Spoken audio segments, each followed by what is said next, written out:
Hey everyone, welcome back to Fundamenta, lifeskills.com. This is Kyle Scholler. I am the COO and CFO. I'm here to go over more finances with you. So thank you for coming back if this is your second time. If not, first time. If you guys value this video, please comment, like, and subscribe, and definitely share Fundamenta, lifeskills.com. But let's get into the website here. So we're gonna say it says welcome back. Because I'm using my email, so is something else.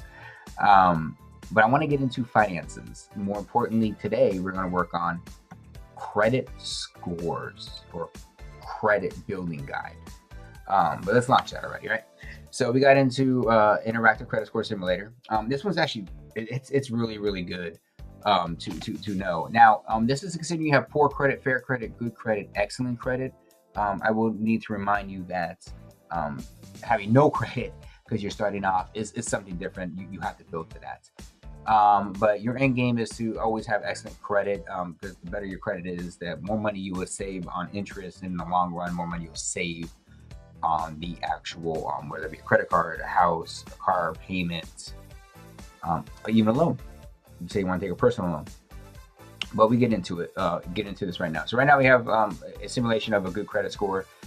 It breaks it down into different factors on how we want to adjust our credit factors. But I would like to start with there is three main agencies we pull from, and to let you know, or the credit card companies pull from is you have Experian, which uses a FICO score for the most part, but does credit amount, so how much credit debt you have, and that would be for uh, how much do I have on my credit card still, or my loan, or my student loan, or my car payment loan, or my mortgage, and also credit age. How long have you had credit? Having credit for just a few years, whether it's good because you're starting, is not the same as somebody who's had a credit history for 10, 15, 20 years and is in good standing for 10 or 15, 20 years. TransUnion, that one's more on payment history and also credit age. They also use a secondary um, credit agency, which is called Vantage Secure 3.0. That's where they get a lot of information from other resources, whether it's banks, whether it's financial institutions, and then Equifax, mostly educational. So your student loans will come through there. But they also may use FICO scores amount is too, and also credit amount. How much do you have? If you're already maxed out on your student loans, you're not going to get more. But now that we understand those three agencies, let's get into so payment history. Most important factor, even when missed payment, and that's true. It can be that, but also multiple missed payments, even a repo. All those are not a good thing to have. So you can adjust this marker depending on how much are you 70% on time, are you 50%? That's not good. But say you always make your payment because you have it set on auto payment, or you just remember because you have a calendar on your phone or a hand calendar and you use it. With credit card usage, now this is very important. Try to keep it at 30%. Do not go over it. If you can do less than that, 15, 10, 20%, even better. Say you can get down to 15% of your credit card usage. So again, if you have a $5,000 credit limit on your card, or let's say $10,000 credit limit on your card, you don't want to go above right around what, $1,500, right? You want to keep it right about there. So 1,500 would be 50%. That's a good mark to have. Having none is not always a good thing either, because you want to be able to use it. But then again, at the same notion, you don't want to carry it over because every day you have a balance past the cycle date, you accrue interest every day. I have a credit card. I finally just paid it off. So right now my credit card usage is zero. But my payment history is 100% on time, so we'll go with that. Average credit age time is your friends. So I would be right around 21 years is right about where I'm at for my credit card usage. That's about right. Recent inquiries, I had one inquiry in the last 2 years. It just hit, but that was personal choice. I decided to what's the word I'm looking for? try to pay off some things a little faster and also with a lower interest rate. What do I have here? I have a student loan and I have a mortgage. So really just two types of loans. And with all that calculated, it says I am at a 812 credit score. Pretty close to what my FICO score is.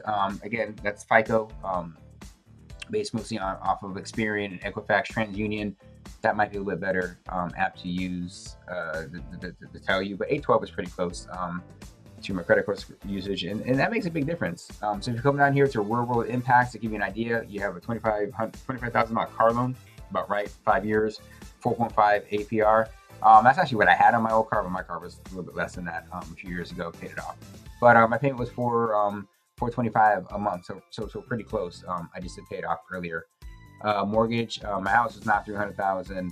Our interest rate is not 6.2. But our monthly payment is less than that.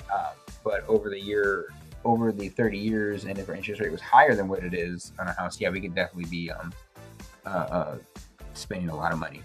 Credit card impact, no, I don't have a credit card. It's $14.99. I've never had a credit card that low interest. $19.98 is the average going rate for me on the credit card. But like I said, good standing with them. I've had them for I want to say over 10 years now. I don't use one credit card, just too many credit cards, too many problems. But this is the key takeaway from using the app for interactive credit score for simulator for Fundamenta. I hope you found this useful. Remember, the important things is payment history, try to be 100% on time, credit card utilization, 10 to 30%, do not exceed 30%. If you do that, you start losing your friend is time. So the more credit card years or more credit history you have based on years is beneficial. And for you young guys and girls, that's gonna take a while for you to build up. So be patient with it. Try not to have hard pulls. Soft pulls are fine. They don't really hit inquiries, what is called recent credit card inquiries or recent inquiries. Don't do hard inquiries. Try to keep it to just soft inquiries to give you an idea, and then pull the trigger if you need to. And then credit card mixed diversity. Having credit cards is not a bad thing. Having auto loan is not a bad thing. Mortgage is not a bad thing. A personal loan, if you use it right, is not a bad thing. Stay away from student loans, in my opinion. Having all of those is not a bad thing, but you got to make sure you're current on them, you have good interest rates on them, and you know that you have money to bank to cover those bills for a period of time, as we talked about in our previous video. But again, this is Fundamenta, lifeskills.com. We have a plethora information for financial literacy. This is video number 2 when we're talking about credit card impact. And it goes right down to key takeaways, which are awesome, which is pay your bills on time, keep credit card balances under 30%. We talked about that. Old accounts open to maintain credit age. Don't cancel credit cards. It's actually better just to let them close on themselves. Only apply credit card when truly needed. Yeah, credit card is not money in the bank, guys. It's not. And monitor your credit report regularly. I do. Some banks, like one I bank with, gives you one every month. See what your credit card history is, but I also monitor it too as well, just to make sure there's nothing crazy going on. And then things to avoid: missing payments, maxing your credit cards out. No, I know it happens. It can. I understand things come up, but try not to. Closing your old credit cards. No, let the company do it itself. Applying multiple cards in short time. Never do that. That's a bad idea. And ignoring credit reports, because you never know when something should be on there. Again, this is Kyle Scholler, COO and CFO of Fundamenta. I hope you enjoyed this short little video, and thank you again.